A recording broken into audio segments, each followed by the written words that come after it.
İşə götürən qanunvericiliyin icazə verdiyi hallarda işçini ay ərzində nəzərdə tutulan istirahət günlərində işə cəlb edirsə, əlavə ödəniş etməlidir. Dövlət Əmək Müfəttişliyi Xidmətinin rəisi Vəli Quliyev qurumun 2025-ci il üzrə gördüyü işlər və bu il üçün hədəflər mövzusunda keçirilən mətbuat konfransında bu barədə danışıb. Qurum rəsmisi saat hesabı, əmək haqqı və digər mövzulara da toxunub. Əmək məcəlləsinə əsasən işçi istirahət, səsvermə, bayram və ümumxalq üzün günlərində işə cəlb edilərsə, əmək haqqı artırılmış məbləğdə ödənilməlidir. Bu ödəniş müəyyən olunmuş qaydada həyata keçirilməlidir. İşçi öz istəyi ilə əlavə əmək haqqı əvəzinə başqa istirahət günü də ala bilər. Əlavə ödənişləri verməyənlərin də şübhəsiz ki, İnzibati Xətalar Məcəlləsi ilə məsuliyyəti nəzərdə tutulur.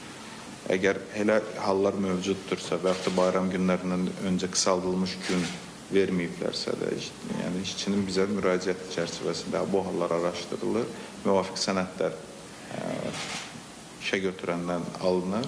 Əgər fakt təsdiqini tapırsa, cərimə tərtib olunur və həmin ödənişin ödənilməsi üçün məcburi göstəriş verilir. İşçi həqiqi hərbi xidmətə çağırıldıqda əmək müqaviləsinə xitam verilir. Bu halda işə götürən tərəfindən işçiyə orta aylıq əmək haqqının azı 3 misli miqdarında müavinət ödənilməlidir. Vəli Quliyevin sözlərinə görə 2025-ci il üzrə bədbəxt hadisələrin ən çox qeydə alındığı iqtisadi sahələr tikinti və emal sənayesidir. 75 nəfər vəfat edib, 605 nəfər isə müxtəlif dərəcəli xəsarət alıb. Xidmət rəisi həmçinin qeyd etdi ki, zərərli sahədə işlədiyini anlayan şəxs buna görə əlavə müavinət almalı olduğunu öyrəndikdə müvafiq qurumlara müraciət etməlidir. Vəli Quliyev saat hesabı əmək haqqıya keçiddən də danışdı. Saat hesablı əmək haqqıya mərhələli keçid nəzərdə tutmuşuq.